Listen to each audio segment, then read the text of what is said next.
When Steve Jobs returned to Apple in 1997, the company had just 5% of the computer market and was almost broke. When Jobs died of cancer 14 years later, Apple was the second most valuable corporation in the world, just slightly behind ExxonMobil. In his new biography of Jobs, Walter Isaacson writes that he revolutionized or reimagined 7 industries: personal computers, animated movies, music, telephones, tablet computing, digital publishing, and retail stores. He did it, Isaacson says, by standing at the crossroads of science and the humanities, connecting creativity with technology and combining leaps of imagination with feats of engineering to produce new devices that consumers hadn't even thought of. The story will continue in a moment. Thank you for coming. We're going to make some history together today. If you had to pick a day where it all came together, January 9, 2007 is not a bad one. Jobs is in San Francisco at the Macworld conference in full pitchman mode as he unveils his latest product to the faithful. These are not 3 separate devices. This is one device. And we are calling it iPhone. It is not only a remarkable achievement, but a validation of everything that Jobs believed in. If you made and controlled all of your own hardware and all of your own software, you could integrate all of your products and all of your content seamlessly into one digital hub. And no one but Steve Jobs had thought of it. This is something Microsoft couldn't do because it made software, but not the hardware. It's something Sony couldn't do because it made a lot of devices, but it didn't really make software operating system. So the only company that had end-to-end control was Apple. Biographer Walter Isaacson writes that Jobs had created a walled garden. If you wanted to use any of his products, it was easier to buy into the whole Apple ecosystem. It was something only a complete control freak could have pulled off. His personality, passions, products, and private life were all intertwined and closely guarded. The more of it that Walter Isaacson got to see, the more he learned. What was his house like? His house in Palo Alto is a house on a normal street with a normal sidewalk, no big winding driveway, no big security fences. You could drive in the driveway? You could walk into the garden in the back gate and open the back door to the kitchen, which used to not be locked. It was a normal family home, and he said, I wanted to live in a normal place where the kids could walk, the kids could go over to other people's houses, and I did not want to live that not-so-lavish lifestyle that so many people do when they get rich. There was no live-in help and no entourage. He was worth $7 billion, but not materialistic, and he told Isaacson in a taped interview that he had learned early on what money could do to people. I saw a lot of other people at Apple, and especially after we went public, how it changed them.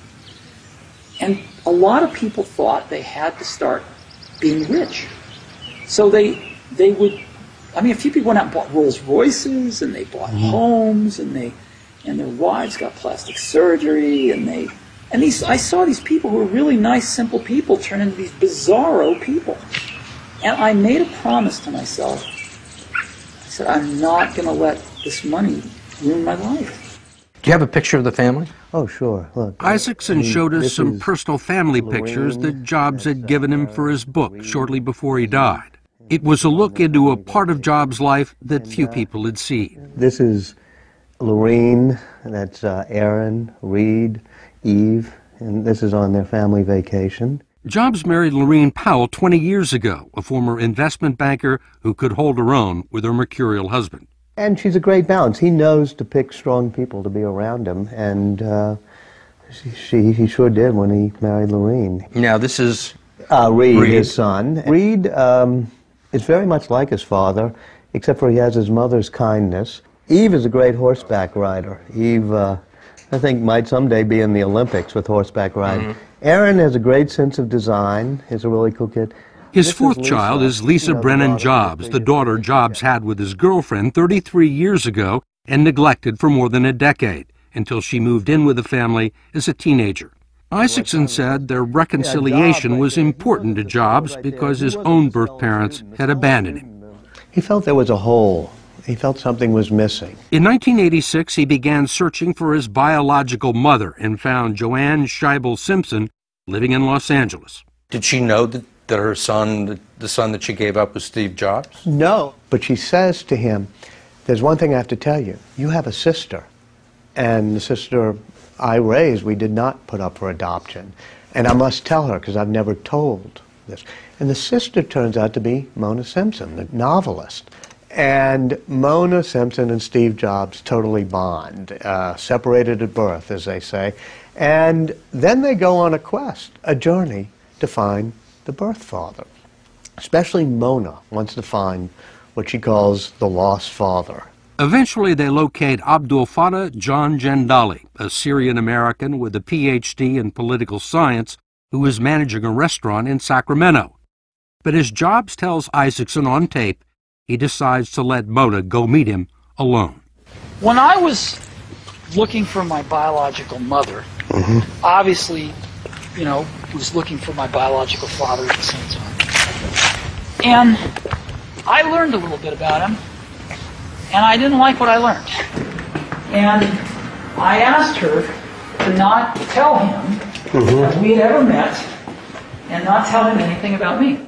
So Mona goes to the coffee shop, meets this guy, Mr. Jandali, who's running it, who says, among other things, when she asks, you know, how sorry he is, but then he says that he had had another child, and Mona said, what happened to him?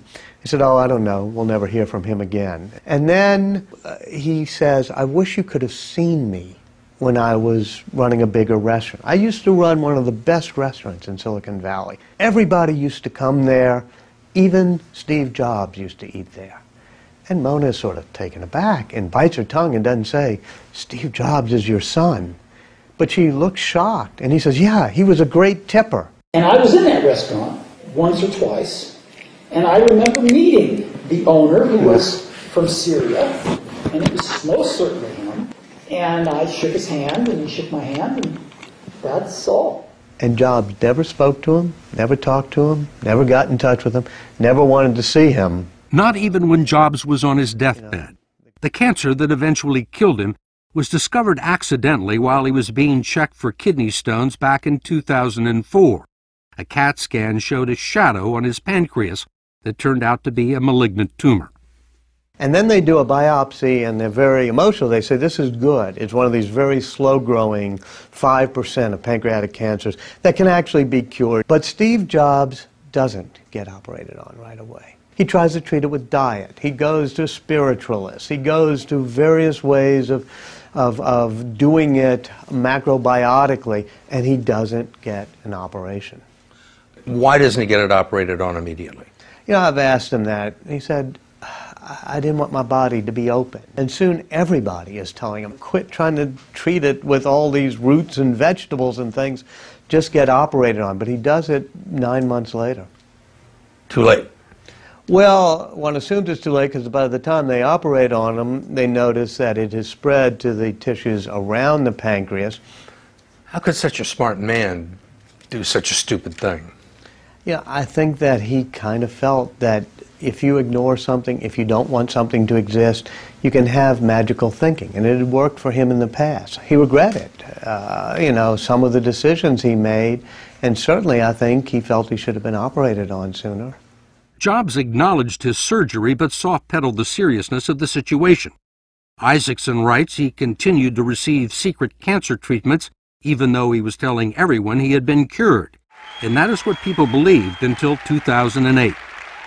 In 2008, he unveiled the iPhone 3, but that wasn't the main story. All of a sudden, people are gasping because he's lost so much weight, he looks so frail. And suddenly, people are realizing that he's very sick again. He denies it publicly. He puts out things that there's a hormone imbalance, which has a tiny kernel of truth to it because his liver was secreting the wrong hormones, but it wasn't just a hormonal imbalance, it's because the cancer had gone to his liver. And he's trying to deny it to himself and to the public, and this is a problem, of course. It's a legal problem. Well, it's a publicly traded company, and you have a great tension between two principles. One of which is you can't withhold material information from shareholders. The other is there's a certain privacy rights of the CEO.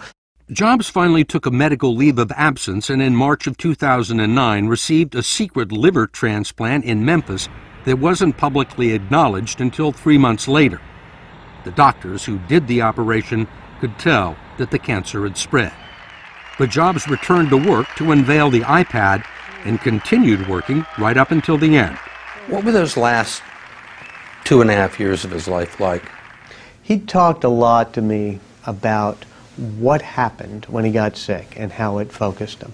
He said he no longer wanted to go out, no longer wanted to travel the world. He would focus on the products. He knew the couple of things he wanted to do, which was the iPhone and then the iPad. He had a few other visions. I think he would have loved to have conquered television. He would love to make an easy-to-use television set. So he had those things. But he started focusing on his family again as well. And it was a painful, brutal struggle. And he would talk often to me about the pain. In their final meetings, Jobs would occasionally bring up the subject of death. I saw my life as an arc, and that it would end, and compared to that, nothing mattered. You know, I mean, you're born alone, you're going to die alone, and does anything else really matter? I mean, what exactly is it that you have to lose, Steve, you know? There's nothing. He survived nearly 8 years with his cancer, and in the final meeting with Isaacson in mid-August, still held out hope that there might be one new drug that could save him. He asked me at one point, he said, there could be things in this book I don't like, right? And I kind of smiled and said, yep, you know, there'll be probably things you don't like. He said, that's fine, that's fine. I won't read it when it comes out. I'll read it 6 months or a year from now. Did you have any discussions with him that day or at any other time about an afterlife? I remember sitting in his backyard in his garden one day, and he started talking about God. He said, sometimes I believe in God, sometimes I don't. I think it's 50-50 maybe. But ever since I've had cancer, I've been thinking about it more, and I find myself believing a bit more. Maybe it's because I want to believe in an afterlife, that when you die, it doesn't just all disappear. The wisdom you've accumulated, somehow it lives on. Then he paused for a second and he said, yeah, but sometimes I think it's just like an on-off switch. Click, and you're gone. He said, and paused again, he said, and that's why I don't like putting on-off switches on Apple devices. Go to 60minutesovertime.com to hear Steve Jobs compliment Facebook and complain about rivals Google and Bill Gates.